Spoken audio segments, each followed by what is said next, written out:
welcome to my channel. Welcome to today's video. Today's video is going to be a ranking video. So I think I have products going all the way back from December of just things that I've done first impressions on. I always like to put them together in a drawer and I make sure that I reach for them and go through, really get more of a detailed just thought process on them or review on them. And then I come back and rank them all. So I have quite a bit to go over. I have 12 spots, but there's more products in here. You'll see what I'm talking about in just a second, but I have 12 spots to go over. I'm gonna rank them all, tell you why I rank them there. So if that sounds good to you, make sure you give this video a thumbs up, subscribe if you haven't yet, and let's just get started talking about some good products and some really bad products. Let's just get into it with number 12. Number 12 is probably one of the worst products that I've tried in some time. Sometimes when I'm doing these ranking videos, I have things ranked lower, but that's because in comparison, the other things just rank higher. It's not necessarily because they're bad products. This was a bad product. So I am talking about the Colourpop Color Sticks. These are from the Pretty Please collection. I picked up 3 of the 4 and I will try and link as many videos as I can up above, but I can only link so many. If you saw my Pretty Please review, it just was not good. These eyeshadow sticks, they don't blend well. They don't blend on top of each other. You can't use them as a base. So overall, they just were really terrible. I had a hard time blending them. Thank God I only picked up 3 of the 4 shades because at least I saved myself $7, but I still just fully regret purchasing these. I even said in my video I was going to declutter them right away, and then I finished filming and I was like, man, I have to save these for my ranking and try them again. So I still had to go through that process of trying these and making sure that my first impressions was true, and spoiler alert, they are. I thought, maybe the matte would be different from the shimmer because I have 2 mattes and 1 metallic. Here they are here. So this one's a matte, and then this one is a metallic finish. They all of them are just, they're bad. I don't know what else to say. I will not be trying color sticks from Colourpop ever again. I don't like them. I don't use color sticks that much on a day-to-day basis, just even from other brands. So maybe I don't get what all the hype is about, but I don't see Colourpop coming out with these that much, and there's probably a reason why. Now, the number 11 spot is part of the same collection. So that is the Colourpop Pretty Please eyeshadow palette. However, I decided to not keep them grouped together because the eyeshadow palette is a little bit better, just a little bit better than those color sticks. So I decided instead to put it in at number 11. Here is what the color story looks like. I haven't bought from Colourpop in probably over a year. This was the first collection where I was like, okay, I'm gonna give Colourpop another shot. I'm not against Colourpop. I just found myself purchasing from them because they were inexpensive, not because I necessarily loved all their color stories. So I try to just step away, take a break, and then really purchase something that called to me, which was this collection. And I just don't like it. It's not that the formula is bad. It's just all of these colors are so desaturated that you can't really tell a difference on the lid when you're using different shades to make an eye look. You can't tell a difference between those either. My favorite is this row here. All of these are the Super Shock formula. So their Super Shock formula is solid. I do like those, but the rest of these mattes here, even these two mattes here look different in the pan. They do not look different on the eye. So I don't know what's going on with this palette. I just did not like it at all. I do plan on doing a video soon ranking all of my Colourpop palettes. I've been testing those out for about 2 months now to really just see where I would rank them. And this will be included in that. So just make sure you're subscribed and stick around so you can see where I rank all my palettes. But that's it for number 11. Let's go to the number 10 spot. Number 10 is where we kind of get out of the really bad category, and now we're just dipping our toes into the fine category. For the number 10 spot, it hurts my heart, but I put these Pat McGrath Love Collection palettes here. So I picked up 2 of the 3 palettes. I picked up Iconic Infatuation, which kind of just has this normal, everyday Pat McGrath color story here.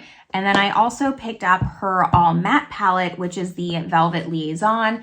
And that one looks like this. Now, if I was to rank each of these palettes, I would rank the Velvet Liaison over the Iconic Infatuation. I thought the All Matte palette blended really, really well.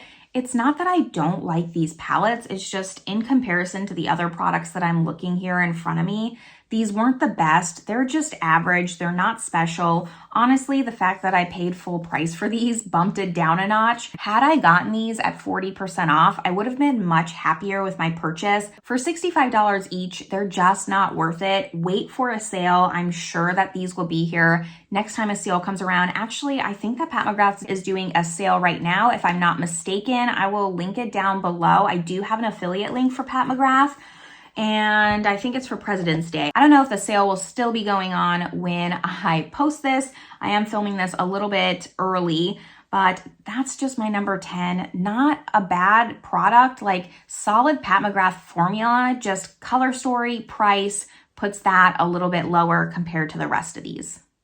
For the number 9 spot, this is 2 items that I'm kind of grouping together, and that is these Dior lipsticks. Again, not bad. I actually really like these, just there are other products that I reach for over and over and over again and I think about and want to wear. These just weren't one of them. I did a dedicated video on the entire Miss Dior Millefiori collection, so I can link that above, and these are the 2 lipsticks from that collection. So I have the Lip Glow in Miss Dior 1947, and then I also have the same shade in the Lip Addict 1947 Miss Dior. So both of these are really nice. Do you need 2 different formulas of the exact same shade? No, I would, depending on your preferences. Typically I prefer a balm, but I still would recommend the Addict formula. It's a little bit more opaque while still being balmy over the Lip Glow. The Lip Glow just isn't special enough, but this is still shiny, nourishing on the lips.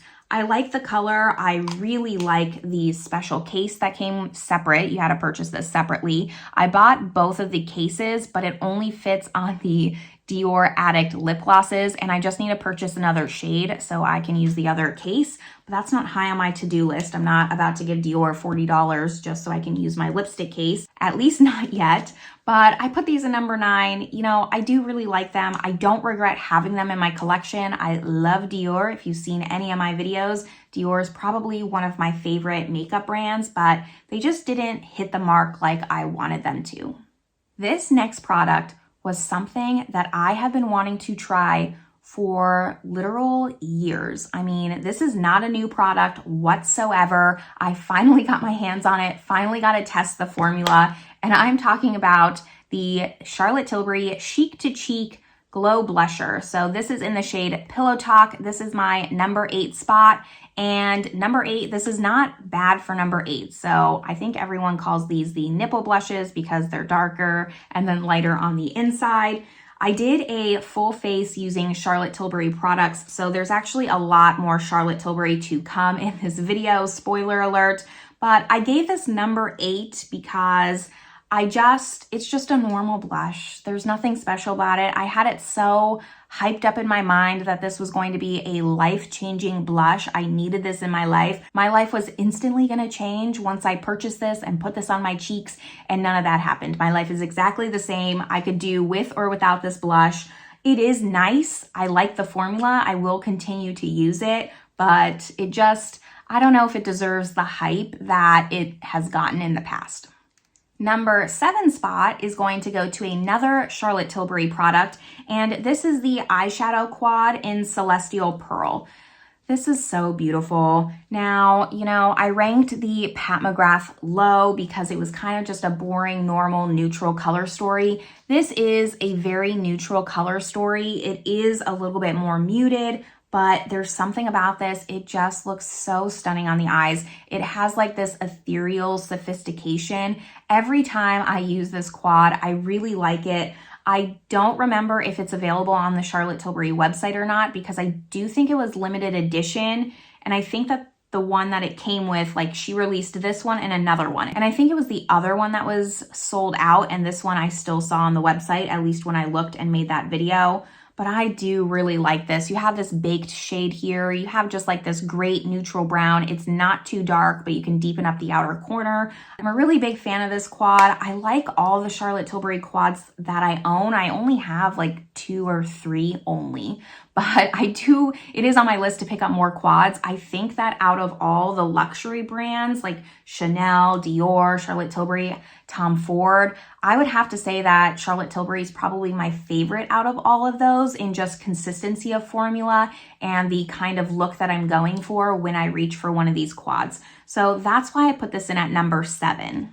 I'm not done with Charlotte Tilbury just yet. Number 6 product, I have the Charlotte Tilbury. This is the Beauty Light Wand, and this is the highlighter in Spotlight. Again, this was so raved about years and years ago, and then it came back on TikTok. I don't use TikTok, but I heard it came back on TikTok, instantly sold out again. No one could get their hands on it. This is the shade Spotlight. Luckily, I already had it in my collection in kind of my never been tried bin. There's a lot of products in there, so it takes me a while to get through things and also use things that I have already opened and tried to use and love on. So this kind of got pushed to the wayside. I decided to pull it out for my full face, and this deserves all the hype that it got. You know, this product here, I don't think that it deserved all the hype, but this Beauty Light Wand, I really like this. I think this is a stunning highlighter. Charlotte Tilbury is just a master at having that really ethereal, sophisticated, impactful look. This is really just, it's nice. I like it. I highly recommend going to pick it up if you don't have it in your collection. I don't think that you'll regret it. On to the top 5 spot. Now, I know I talked about the Charlotte Tilbury quads being my favorite. However, this color story beat out that quad. This is the Dior Quint in 1947 Miss Dior, part of that Millefiori collection. Here is what it looks like here. Honestly, the color story just beat it. This is a great formula. Dior has a very reliable formula. This shade here, though, this is just the absolute winner of everything. It's hard to see on your hand.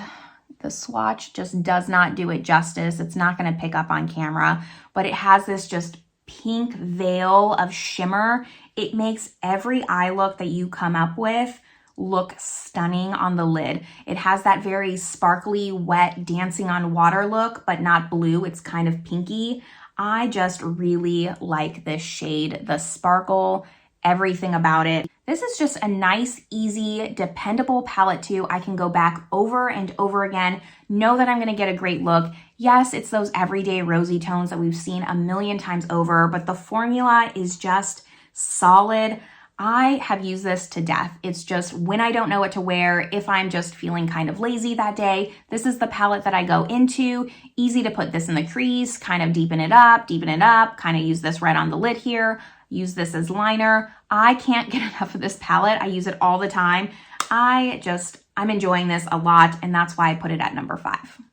Now, number 4 is probably the newest out of all of these that I've been trying. I still have some other reviews that'll go in my next ranking. I wait until I feel comfortable adding it to a ranking before I do, but this is probably the newest out of all of that. So number 4 is going to go to the Charlotte Tilbury Matte Blush Wands. Yes, it did beat out Spotlight, but that is because Spotlight I've been using often, but these I actually think about and want to use. If I had to rank them each side by side, I do prefer Pink Pop over Pillow Talk, which really surprises me because I almost didn't pick up this shade. I didn't want the peach one, I knew that, but I kind of wanted Dream Pop. I was just nervous it was going to be too dark for my skin tone.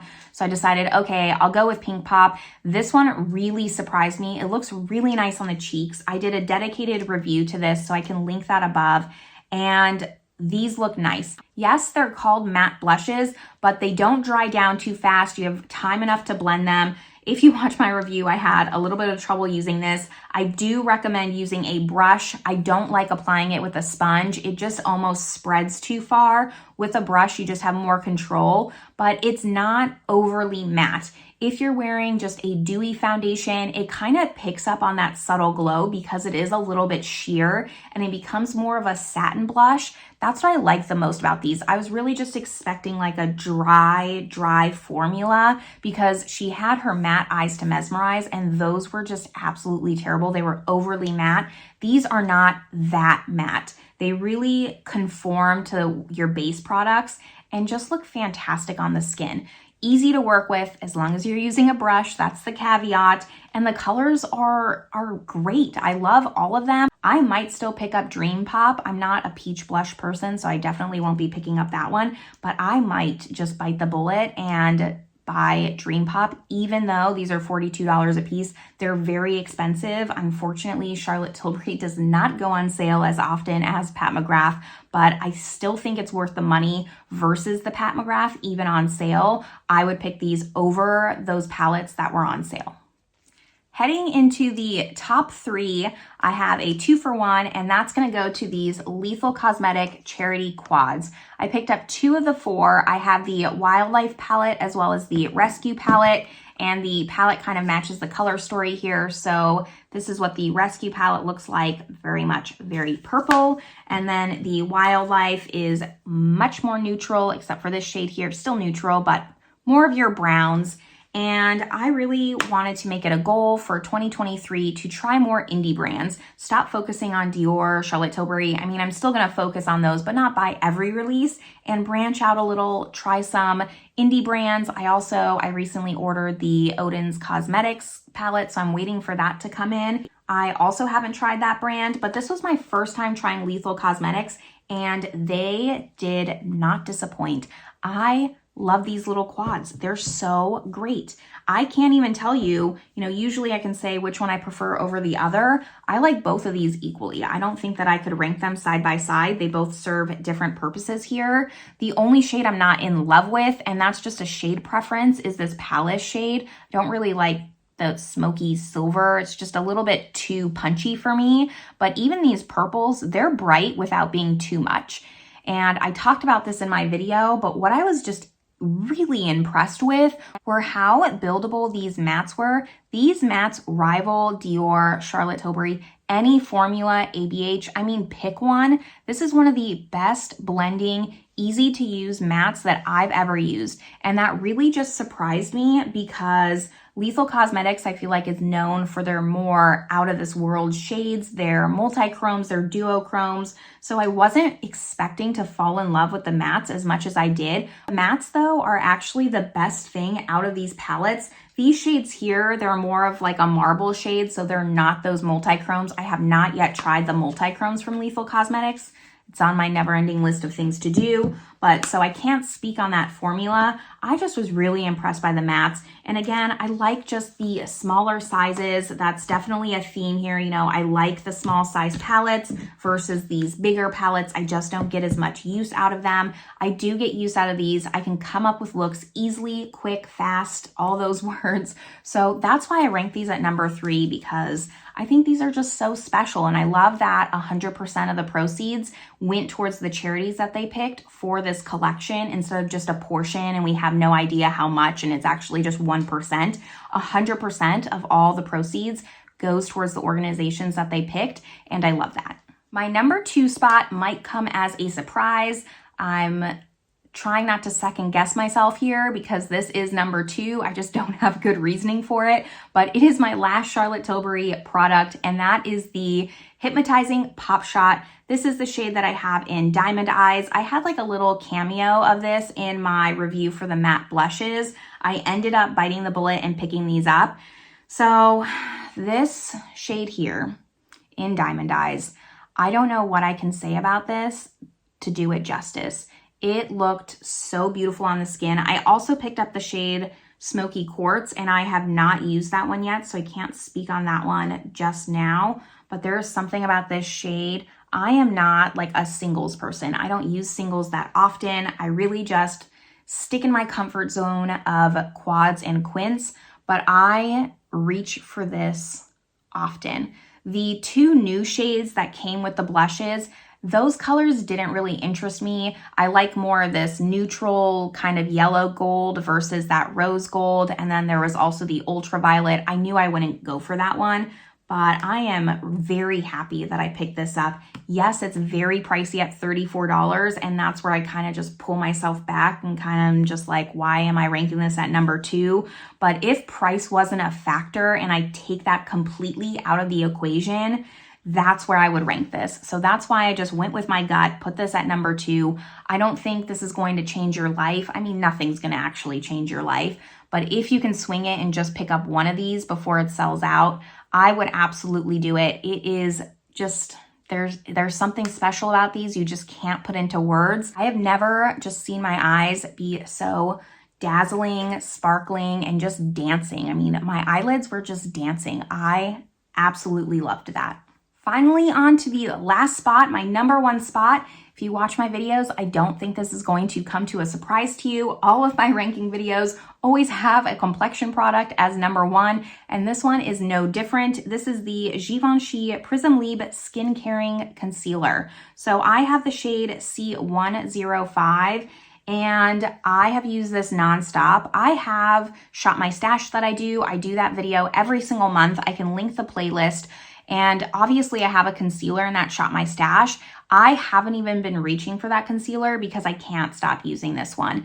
It is so lightweight on the skin, which is really surprising. It's also a lighter coverage. Typically I gravitate more towards a full coverage concealer. My top 2 concealers are the Huda Beauty Faux Filter and the Charlotte Tilbury Beautiful Skin. I mean, the Beautiful Skin one can go away. That's now been bumped to number 3 because this is my number 2, and it's just on a completely different spectrum of the Huda Beauty. If you have the Huda Beauty and you love it, like they're on just completely 2 opposite spectrums. And I think that's what I just love about this so much. That one is so full coverage. This one is so lightweight and light coverage.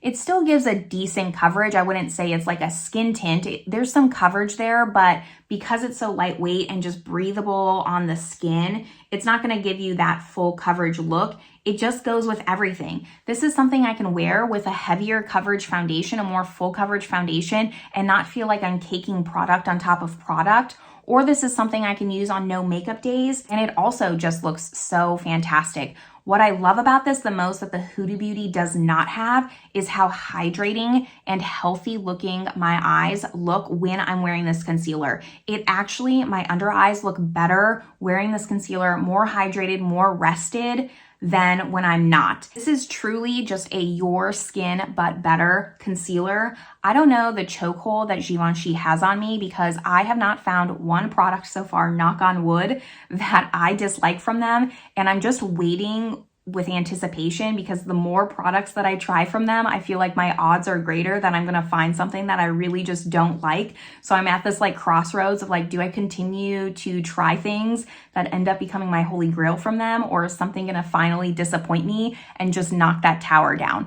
I don't know, but so far, everything that I've tried from the line, I've just really been loving, and not just like, oh, this is a good product. Like, no, it's a product that I reach for 5-6 days out of the week. So I can't recommend this concealer enough. I think that it's $38 if I'm not mistaken, and it is quite large. It has 37 fluid ounces of product, so it is bigger than your average concealer. If price is a factor for you, consider that. And I've been loving this. I didn't pick up the correctors because that just doesn't interest me. I knew that I wouldn't be able to use those. I have a corrector that I'm trying to get through. Maybe once I finish that, I'll get the peach one, but for now, I am happy with this. I also plan on just reviewing their foundation because now that I just love this and wear it all the time, I'm wondering if the foundation will also just be a knockout winner. This is just my number 1 product that I've been trying for the last 2 months or so though. I can't get enough of it. That is gonna wrap up my ranking of products that I've been testing out and trying for the past 2 months or so. Hopefully this video was a little bit helpful. Again, I will try and link as many as the videos that I can up above. Everything that I'm wearing is also listed down in the description box. Let me know in the comments though, do we have the same opinion, differing opinions? Do I need to give something a shot that maybe I wasn't getting enough love to?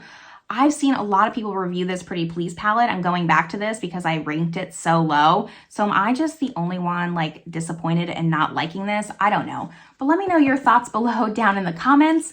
I hope you're having a great day, and I will see you all in my next video. Bye, everyone.